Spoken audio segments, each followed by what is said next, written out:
Hello, everyone. Welcome to Hermitage Dhamma.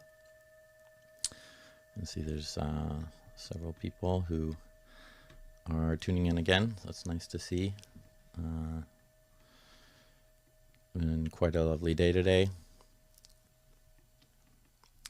Kind of last year when I was doing the live stream, and by the way, let me know if how the volume is, if you need it to be louder. But I recount last year during the winter, it's sort of like, Groundhog Day, sort of the movie, just sort of day in, day out, and a lot of life can be like that. But it's still there's these joys that come up, this happiness that we can experience, and so it's quite lovely. And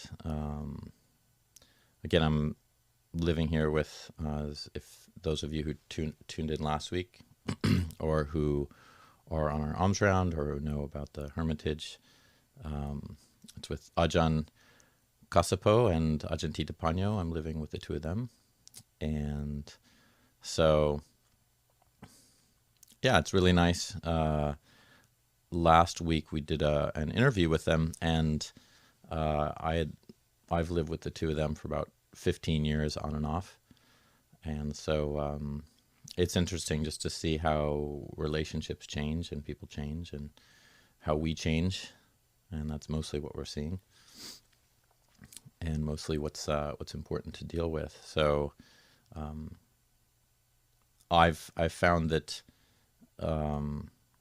last year when I was living with Ajahn Cunda for about 5 weeks and Tanisibo for 4 months during the winter retreat, it's different. The dynamics are always different with different people, aren't they? And so it's just sort of getting used to those differences, but it's always like an internal job. It always feels like it's kind of a work in progress on oneself, on myself.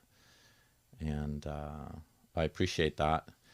Lately, I've just been looking at moods and how entwining moods can be, and that it's harder to see that when I'm alone in my kuti. I can kind of assess my own mind, but then when I'm essentially around other people, then that's highlighted much more. And I notice it's almost a daily routine for the three of us that the alms round is ended, the three of us are in the house together, and I immediately start to get the food ready to be for us to do a small bindabat, small alms round, receive our food, and just reheating some of it in the microwave. And how easy it is just to get caught off guard, and a bit ornery, haven't eaten anything substantial, and just it's getting on usually around 10 a.m. and how important it is to really guard one's mind in situations like that, because we're not often in control of our moods. They come into the mind, and we don't always have a way of always being very clear around them, especially if our minds drift off from the body, and if we just start reacting. And that's often the problem, is just this reaction that we can kind of get into very easily with others. And again, this happens when we're alone or with others as well. But for me, it's obvious when I'm about to get into trouble or getting into trouble with somebody else, that, oh, right, like, check the mood. As my mother would often say to me, sometimes I'd be ornery or something with her, and she'd say, when I was young, she'd probably say it now too, "You're hungry, aren't you?"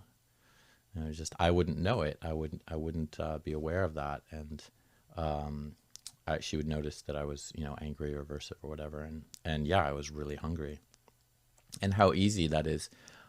Just before the meal, there can be this sense of when with the when I'm living here or in any kind of situation, just giving into that emotive quality, reacting to that mood, and unfortunately, then something is said that's not very beautiful, or not very welcome, or somebody else says something that's a trigger, or I say something that's a trigger, or whatever it is.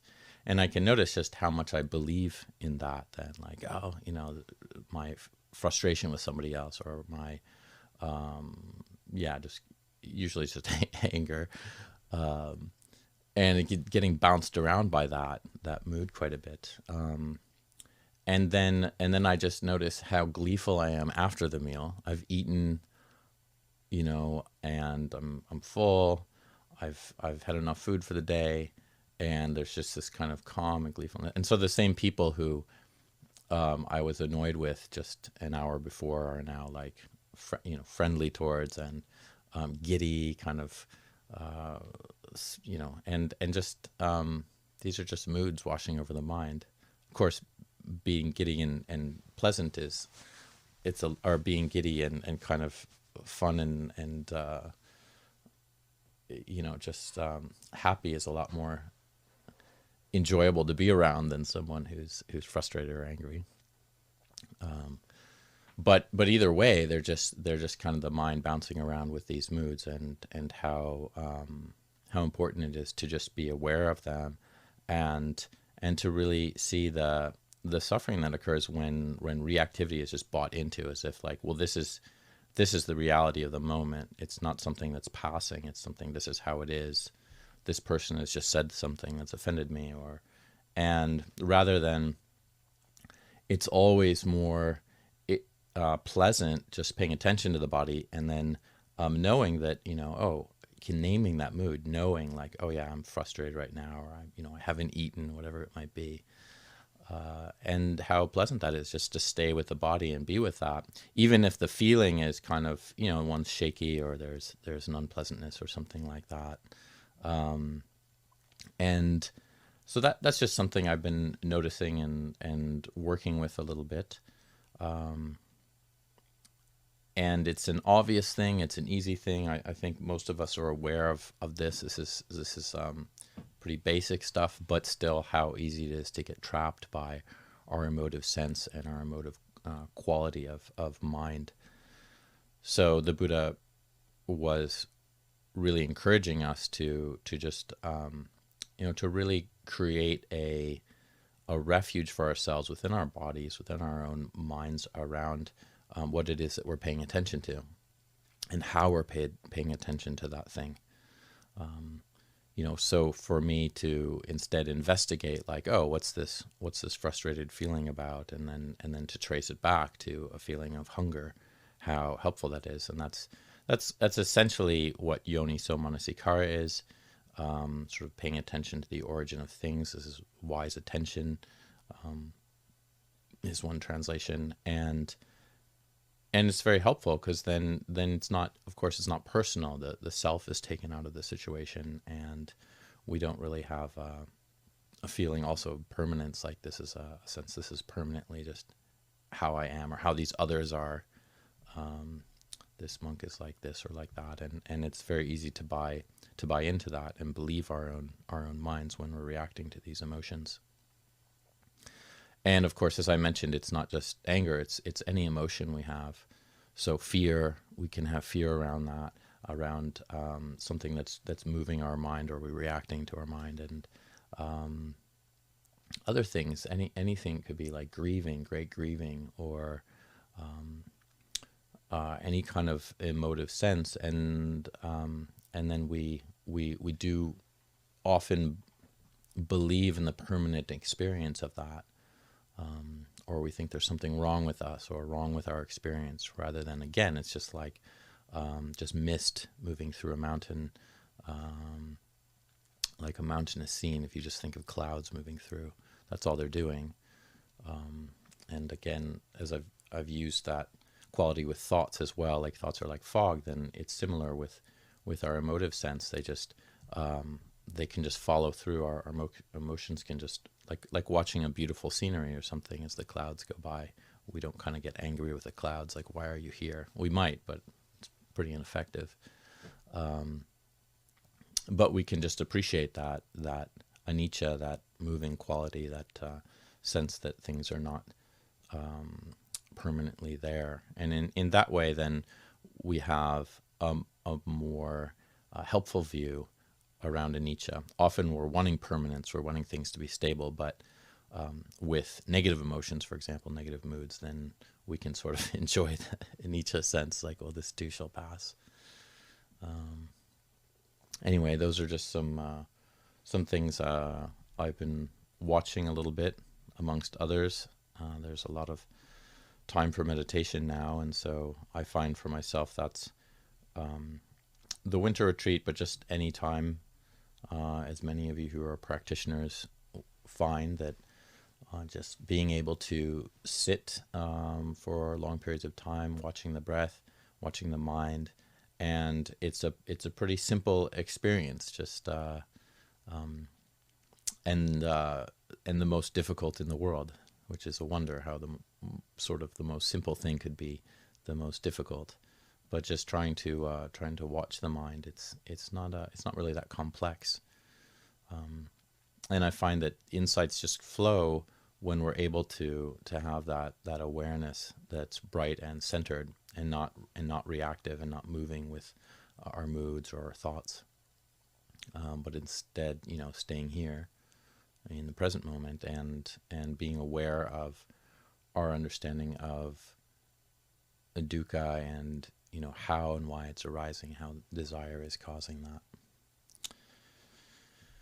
So if there's any questions anybody has about that or anything else,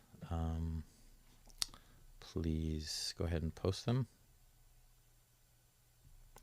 Robert asks, is there a difference between feelings, pleasant, unpleasant, and neutral, and moods? Which is a good question.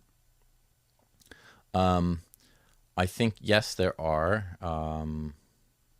My sense of it, so there's different, Robert is referring to, and specifically in his question, so what I'm inferring is he's referring to Vedana, and that's what the Buddha, the English translation of that is feeling. Another two words that have been associated with are feeling tone.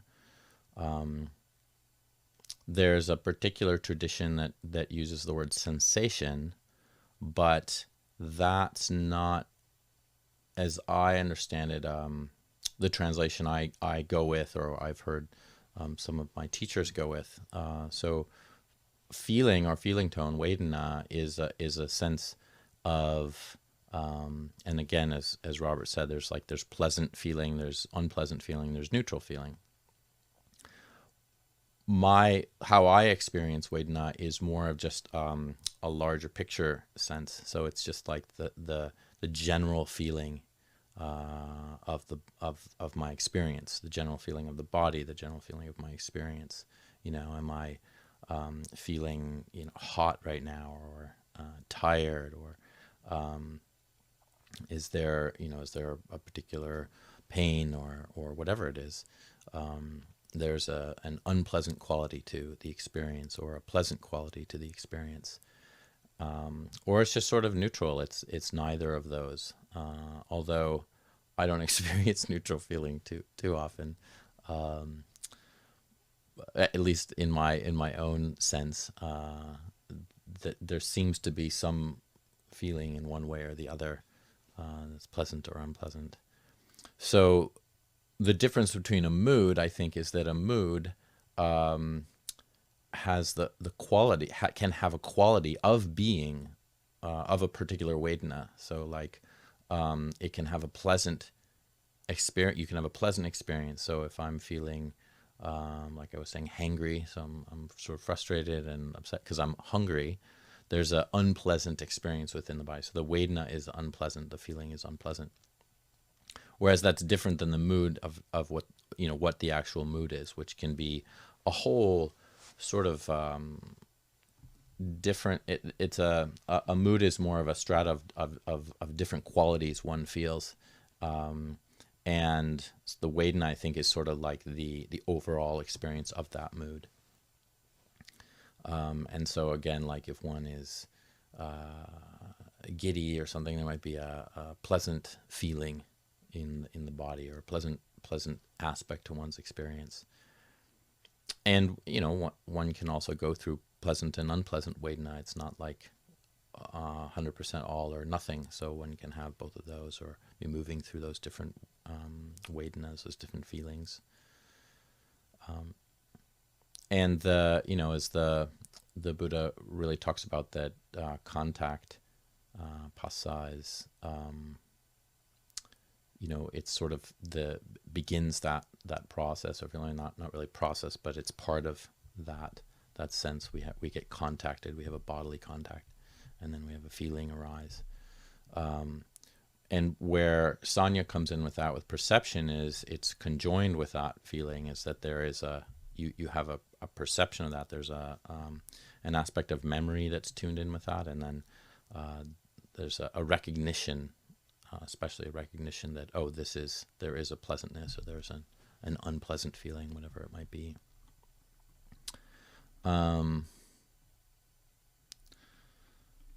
So let's see, how does one let go of regretful memories and actions from the past, then return unbidden? I think this is from Holly. I think this is a very typical experience as a human. We have regretful memories. They come up, actions come up. I surely have identified this quite a bit in my own mind and my own practice, and I think one of the things that's helped me a lot with this is just to know that it's an impersonal process. That when we experience memories, regretful actions that come up for us, the tendency is to, for myself, oh, so stupid that I did that. I can't believe I did that. Why did I do that? And one of the problems with that, with the movement of mind in that direction, is it's compounding self, right? It's creating self. It's creating me and how I am, based on this memory. And that, unfortunately, is a conundrum, because we don't want to be creating self. We don't want to be using these memories to inform ourselves about what it is that we, who and what we are, because that's sort of a basis of misunderstanding that the Buddha talks about with our sense of self. So there's nothing, I think there's not a lot to be gained in terms of bringing up regretful memories, except in terms of learning, in terms of knowing, like, okay, I did this thing, this was harmful, I don't want to do this again, right? So this was not a good thing. This wasn't helpful for me, helpful to another person, whatever it might be. And so the sense of learning without the guilt, and the regret that we associate with it, and the kind of torturing of ourselves, and believing that this is who and what we are, that's separate from the learning. So if one can contextualize a memory in that way, it's very helpful. Like, I did that, I don't want to do that again, or make a determination, I won't do that again. But when we move more into the guilt, or the fear, or the anger, or the repression, I don't think repression really helps. But for me, coming back to the body, coming back to my own experience, reminding myself, like, well, that is something that I did. There's a responsibility there. I have to take ownership of that. But for me to believe this is who and what I am, or what I am, I'm based on, that I did this thing, it's not helpful to myself. It's not helpful to others, and it's just compounding again that belief in a permanent entity, a permanent identity.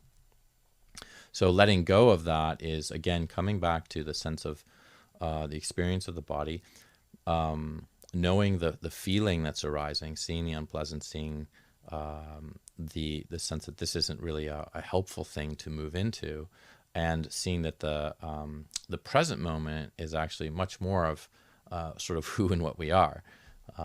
It's an experience of awareness rather than consolidation of self or a solidifying of self. Another thing that I do, other than just, and that again comes back to the simplistic practice of just paying attention to our body. But I just wanted to say that another thing that I do is try to remind myself, well, I know that was an unhelpful action. I know that was regrettable. When's the last time I did something like that? Oh, that was actually 2 years ago. This memory's coming up. Have I done something like that similar? And maybe you'll say yes, but it's good to say, like, well, how much have I learned from that? Have I learned from the mistake and given it up? When's the last time? And so we try to remember that, but then we also remember, what are the good things that I'm doing? So we need to also bring up our wholesome actions and remind ourselves, well, these regrettable actions are not actually what define me. If I actually look in the wholesome direction, there might be so many wholesome things that I'm just ignoring because I'm paying attention to this regretful memory. Unfortunately, that's how many of us live, with this sense of regret around the past things that we've done. And so that's really I think the shape of that, how to interact with that kind of problem that comes up, and to know that it's just impersonal. It's not something that we necessarily can escape from. And these regrets and memories come up, and they're part of just our mind, and they're often part of what we put into our mind, as I'm trying to illustrate, that the more time we spend thinking about them or bringing up our past regrettable actions, then the more we are going to think about them, the more we are going to have them in our mind. And the less that we do that, the more that okay, this is a good time to pay attention to the body. When we come back to the body, when we experience a regrettable memory, or we remind ourselves of good things or what we've learned, whatever, some of the things that I've been saying, that's how we're going to fill our mind. So if we fill our mind with our wholesome actions, remembering our wholesome actions, then we're going to have very pleasant meditations, and those regrettable actions are going to fade in the background. We're not going to remember them as much because we're not going to keep rehashing them. And that's our sort of duty to ourselves. That's the effort we want to put in, is to recognize, well, there's a feeling to this, there's an experience around it. When it comes up, I can't repress it, I can't push it away, I can't push it down, but I can just be aware of what's coming up around it.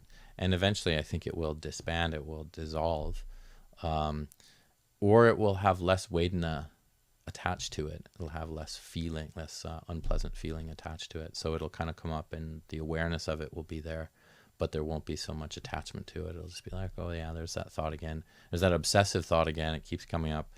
That's just the mind. There it goes again. Oh well, what are you going to do?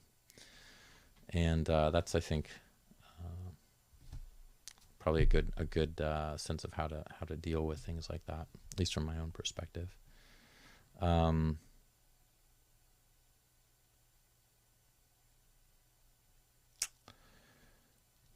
you able to tell me the sutta that contains the Buddha talking about Brahma incorrectly believing he was the creator of this universe?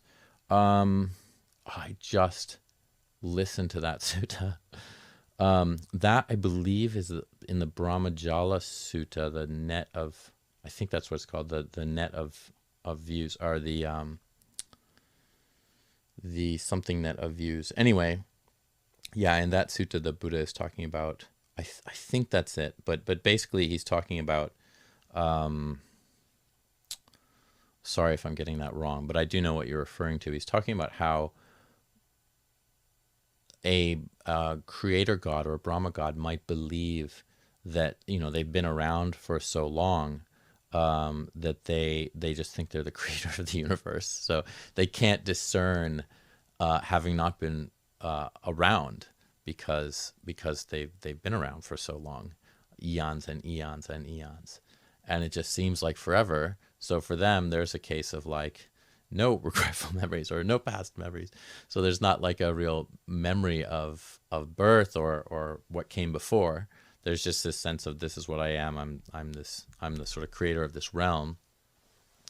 And it's not until one sort of that creator God or that Brahma would God would dissolve, that they would be like, oh yeah, I guess I'm not the creator of the universe, or I just like every other being, I fall apart. I'm not really above it. I'm not above the universe. I'm not this permanent entity. And so I'll have to look that up. It's hard for me to do this while I'm doing live stuff, but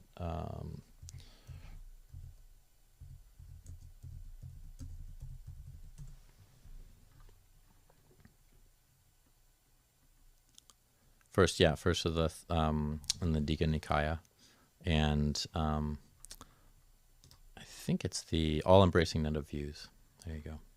So yeah, that hopefully answers that. If I got that right, I'll check it out again. But I did just listen to that sutta a few nights ago.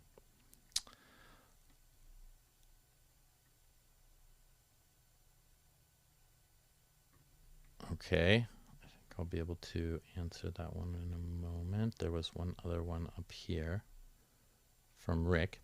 How common is it for people to feel uncomfortable practicing with others? Do you have any suggestions for practitioners who feel anxiety or have triggered trauma when practicing with a group? I'm assuming, Rick, that you mean like actually a sitting group where you sit with people.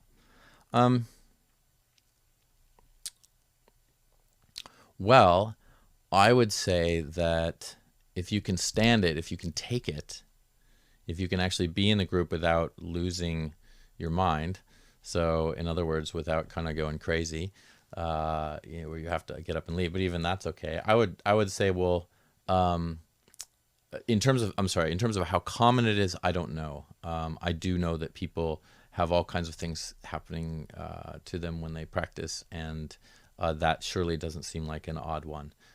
It seems like it's pretty normal to kind of feel also a sense of the self kind of coming up, or self-criticism, or like fear around others. That makes sense to me. In terms of practicing, one thing I was going to say, though, was that it's good if you do feel that, it's good, like, okay, then maybe that's a helpful thing to do sometimes, is to sort of expose myself to that so I can work with that anxiety. Because if it's not coming up when I'm alone, there are some times when it's helpful to actually move into a space where you can find a way to work with it. So maybe you work with one or two people, or sit with one or two people instead of 20. And then you start gradually build up. But one of the things I would do is metta. Seems to be like that would be the answer to your question. It's just trying to remember that, or remind yourself that the engagement of sitting in a group is really one of, kindness and people in common searching for peace and being interested in peace. And so that's really what I think is important in terms of remembering when you're in that group, because the anxiety, I would think, would come up probably around just like fear, like fear around people, or what are they thinking of me, or what are they doing, or my eyes are closed. But I think for the most part, we don't, we have really no idea what's in other people's minds. I'm not sure if that's what it is for you, but it seems like that would be pretty common, something that can come up for people, especially in retreat situations. You start to get very focused on your own mind, and then it's hard to actually have a clear clarity around, like, well, is this me? Are there other people actually noticing what I'm doing? Or, this is the sort of what they call the yogi mind. We start to get very sensitive around others. This can happen in a winter retreat with 3 Buddhist monks living together. And so you start to get, just worried about what the other person's thinking, or your perception of them can be different. Or you can start, what I notice for myself is people can say things to me, or, like the monks I'm living with might say something, and I take it immediately as something about myself to be true. Whereas I'm like, wait a minute, this is a perception here. I need to check my own perception. Is this true? Is this correct? Is this my motivation? Is it not my motivation? Is this other person probably they're getting triggered in some way? I'm triggered. So in a sense, most human beings are just fairly neurotic and fearful around each other, and basically you don't know. There's this kind of innate wondering, I think, as a human being, for many people around, like, does that person have like a knife in their hand, or some food, or whatever, or just something that that that's benevolent, kind, or non-harmful, or is there a fear associated with them? And I think deep down, a lot of us approach each other in that way, and even people who are probably been married a long time, or around each other, or family members, I think there's still residual senses of that, like, am I about to get in trouble with this person? And we might not even really be aware of how much that's operating for us. So in a group, especially a group of people we don't know that well, if we're sitting with them, I can totally understand that coming up. But I think spreading metta, wishing them well, trying to kind of create in your own mind that they're probably wishing you well, wanting you to be happy. And that's probably the best antidote in that situation, is just that well-wishing quality. Also having compassion for them, kind of remembering your own anxiety, then you can say, oh, they probably experience this anxiety too. They might be afraid of the same thing. They might be afraid of me. So we often think that, like, the enemies are, these are our enemies. But if they're thinking that you're the enemy, and you're thinking they're the enemy, then it's the same thing, isn't it? Right? Like, to the enemies, we're the enemies. So it's hard to get our minds around, but when we come from that perspective of understanding, we say, like, oh, I don't really have anything. They just feel, if they feel anxious about me the same way I feel anxious about them, I can know, well, I don't want to harm them, so probably they don't want to harm me either. Anyway, these are just some thoughts on the matter. Hopefully it's helpful, but give it a try with a smaller number and work to larger numbers, and see if the anxiety dissipates. And also, I haven't seen so many cases where, like, metta never works. I could see that it's difficult for some people to practice, but maybe just imagine that when you close your eyes, it's just a group of kittens sitting around you, and that'll probably help a lot. Just a bunch of purring kittens that are really happy. That's who you're meditating with. Or even, maybe do that. It might be hard to find a bunch of kittens, but okay, coming back to this question here. Let me just make sure.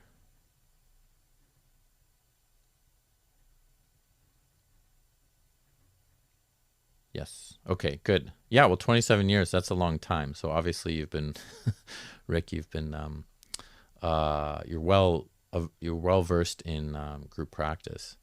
So I just think it's just something else to reveal, something else to work with in the mind. And some people might never have discovered what you've discovered. They just might not be aware of that anxiety or why it's there. And so I guess that's a really beautiful thing to be able to notice, and then say, like, oh yeah, this is yoniso manasikara. This is noticing, what is the origin of this? What is the cause of this? This is kind of the wise attention I was talking about, seeing, like, really, like, where does this come from? Why is it here? And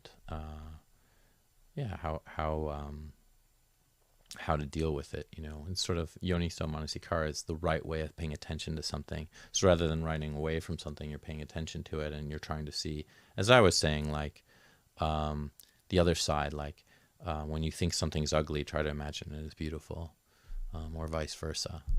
Well, these are some of the pathways of yoniso manasikara. So Chandrasekhar is asking, what is the purpose of practicing samadhi by Buddhist monks? Well, the why there is a practice of, first of all, let's talk about samadhi, is what it's, the name is usually referred to as concentration. So it's one of the path factors, the Eightfold Path, and it's in the sort of the samadhi group. So there's sila, samadhi, panya. There's sort of the ethical sense of how we behave, and then there's the wisdom element of the path, which is in our intentions, our views, what we gain in our understanding. And then there's the samadhi element, that working with the mind that we're actually doing. So that's, right effort and right concentration, right mindfulness. These are the three in that group, in the samadhi group. People translate that word as concentration, but many of you probably have heard this or think about it yourself, that concentration sometimes comes with that furling of the brow and that really focus, sort of almost having a fist, like I'm going to get through this, I'm going to concentrate and force my mind into this one-pointedness. Whereas I think better translation that I've enjoyed is like collectedness. So like the mind is collected, which in a way makes sense because you also think about wholesome qualities and how the mind can be calm and serene and clear. These are words just describing that collected, or also collected of things, these good qualities. But it's also a sense of having like a boundary around it, and the mind isn't going out. It's collected around these good qualities, but it's also kind of like you imagine like a sheep, a goat, or a cow that has a fence around it, and it's comfortable in that domain, or we hope it's comfortable, and it, with that fence, it might have a feeling of wanting to get out, but it knows it's likely to stay within that domain. And so we're providing that fence for our mind, but not in a way that's negative, but in more of a protective way. Like, there's wolves out there, and so this is the way to protect your mind. So there's these defilements, these hindrances, and so the concentration protects you from those hindrances. So this would be like desire, like sensual desire, or aversion. So like anger or fear, or you can have a sense of just being like tired or lazy, or as we were talking about, regretful and anxious, or just doubting, kind of, what should I do next, and why is it like this, and maybe I should do that, not sure what I'm doing here. These kind of things, what samadhi provides is a sort of a place for the mind to be that is contained, and where those things are not overwhelming one. So it's like a place of non-overwhelm. And when we practice by repeatedly coming back to the present moment, something, as I was talking about, like the body, then we have a place to come back to, so our mind isn't going out into all these unwholesome pathways, the hindrances that obstruct the mind from clarity. What happens with that, when one has that collectedness of mind, is that one can penetrate and understand the Dhamma, and the way that's done is through seeing very clearly. Oh, like, what is the cause of this? As I've been talking about, what is the reason for this? What's the result of this? The Buddha teaches that there is suffering. What does that really mean? There is suffering. Does he mean all life is suffering? No, I experience things that are not suffering. So what does that mean? So we start to be able to examine that within our own mind, because we're not so distracted all the time with our own desires and these hindrances that are obstructing things. So it's samadhi, sort of, it's not just a place where we can sort of stand our ground. It's and also a refuge, but it's also a place of clarity. So things start to be like sort of, you think about haze or a fog, as I mentioned, or clouds, like they start to dissipate, and there's a clear view we can see. So that's what samadhi is providing us with. It's also quite enjoyable. It's a pleasant experience, so it's a pleasant place for us to go to. It's a pleasant experience for us to have when we are focusing the mind, or we're collecting the mind around good qualities.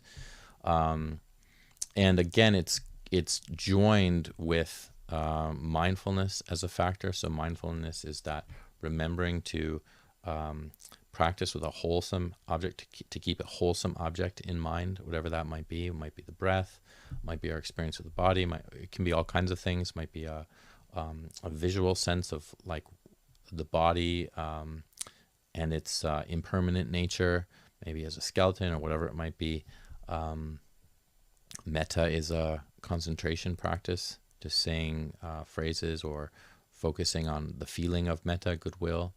So these are sort of the reasons that we do samadhi, is ultimately to understand and to be clear, and then to also use these practices, these samadhi practices of collecting the mind around certain aspects. So keeping something in mind, as I was talking about mindfulness, you're able to sustain that and then develop the mind. And sometimes that has to do with balancing the mind as well. So if you have a lot of anger, or you have, like we were talking about with anxiety, what Rick was talking about, then you balance that with metta, or kindness, loving kindness for others. And that comes out of a samadhi exercise. But ultimately, it's always about wisdom, gaining wisdom, understanding, seeing the Four Noble Truths, that the cause of our stress and our dukkha, our suffering, is from desire, unwholesome desire. And if we end that unwholesome desire, then there ceases to be a cause for suffering, and we won't suffer anymore. Okay.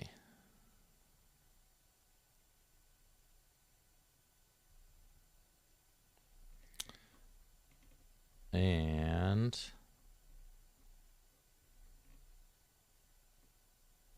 okay, I'm not seeing any other questions there. Yeah, that what Rick is mentioning is quite a traumatic thing. He's talking about a friend of his grandchildren suffering due to their parents' meth addiction. So, yeah, I was thinking when I first read that, like, how really traumatizing to have your child using meth, but to grandchildren suffering due to their parents' meth addiction. And if it's a friend whose grandchildren, that means that would be the parents of the parents. So that's quite a circle of dukkha, and very sad to hear. And it's important for us to, I think, remember that in our lives,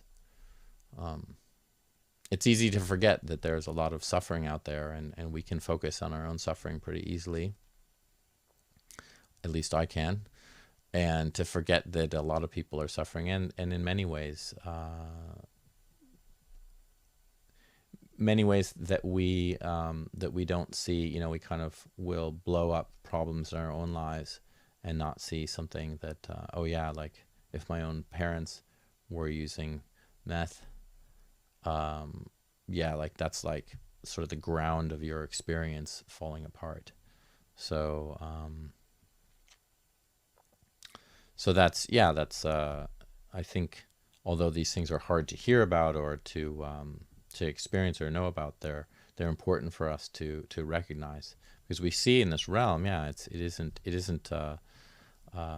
in the sense realm, it's not something that we want to really trust or believe in as a refuge for ourselves, to really think that samsara is a good place, and this is all nonsense. What the Buddha's talking about is just great.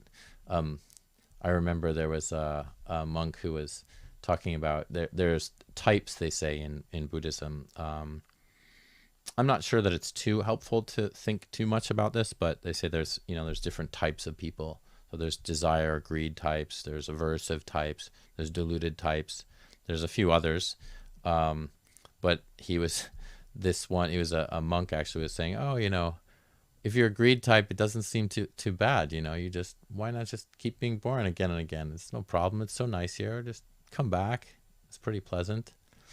And indeed, as a person who suffers from greed, I can identify with that, where we can get kind of deluded about the world and try to and we do think, especially the samsaric realm, that like, well, sometimes it's not bad, and why don't I want to come back? Why would I want to not? It's pretty pleasant. I can have these kind of pleasant sensual experiences, and I can feel happy. I mean, yeah, it's pretty good. But we it's really important for us to remember, like, well, it's not, that's sometimes the case, and also it's sort of an illusion, because we're relying on something that's ephemeral, that doesn't last, and we're believing in it, in having a wrong conviction towards it and a misunderstanding of it. So sensual pleasures just fade, and the more import we put on them, the more we unfortunately delude ourselves. One of the things that I find helpful in my practice around that specifically is to ask myself whether I'm aiming towards nibbana, towards the relinquishing of those sensual pleasures, or bhavatana, that sort of sense of becoming. These are the ties that are bringing me towards rebirth. And I'll ask myself, like, well, is what I'm doing by wanting that certain thing, or wanting to get my way, or whatever it might be, is that honoring, or is that really actually moving towards nibbana? Is that an occasion for nibbana? Is that something that's actually going to be moving in that direction? And indeed, it's not. So I have to sometimes use that question to jar myself, and to say, like, wait a minute, you shouldn't, Cunda, you shouldn't be going in this direction if you truly want to resolve your mind on nibbana, on not coming back to the samsaric realm. So I find that a helpful balance, because there's so many times where it can just be obvious, like, it's like, well, no, that's aiming towards rebirth, that's not aiming towards nibbana, I better not do that. So these are just some thoughts, and I hope it's helped those who've been listening. I'm happy that there are many from the past year who are joining us, and it's nice to see those people, but also to hear questions. So again, I will be hosting these myself, is what I've been told from the other two monks, who don't have as much interest in doing these live streams. So they're happy to have me do them, and I will be doing these, if all goes according to plan. As you know, there's a lot of anicca these days, till late March, and hopefully it won't be the last time you see of those two other monks, but I might try to get them on again. But otherwise, I'll be here each Tuesday, 6:30 p.m. Live on the Pacific Hermitage YouTube channel. So please continue to tune in, and I will see you perhaps a week from now. All right, be well. How to deal with blaming them for that bad advice. Okay.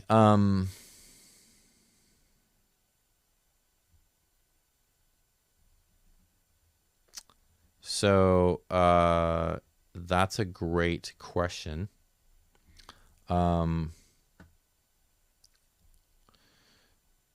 Yeah. So I think in general, it's important to be aware that people have good intentions, and if there is a good intention and somebody makes a suggestion to you, trying to do something out of that good intention, they're trying to do something for you that's beneficial.